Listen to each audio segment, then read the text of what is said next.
दुपारला, एवढं मला कळालेलं आहे. बाकी पुढचं काहीच नाही, काही नाही. त्यांचा आता 11:30ला एक मेसेज आलेला आहे मला, बाकी याच्यावरती काही आलेलं, पण मेसेज त्यांनी टाकलेला आहे मला.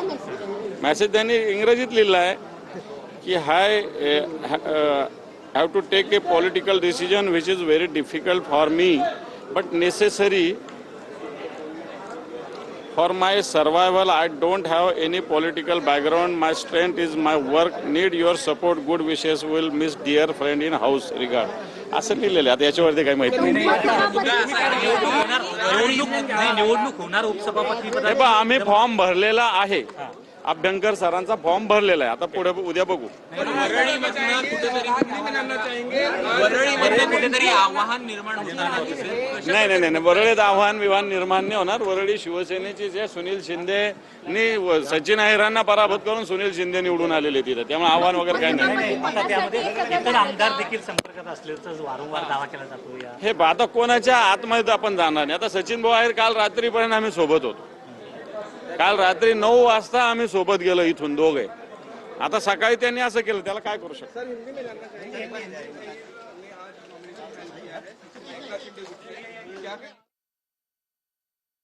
आमदार जे आहेत ते आता एकनाथ शिंदे यांच्या संपर्कात आहे. कधी मोठा गौप्यस्फोट होईल आणि तुम्हाला सुद्धा त्यांच्याकडून ऑफर दिली आहे का, अशा पद्धतीची बरीचशी चर्चा आहे. नाही, अशी काही ऑफर नाही.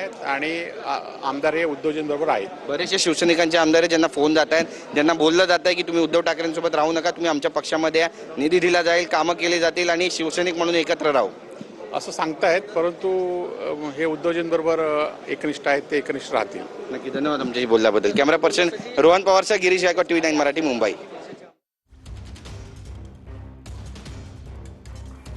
तर 6 खासदारांच्या धक्क्यातून सावरत नाही तोच पुन्हा एकदा एकनाथ शिंदे यांनी ठाकरेंना धक्का दिलाय.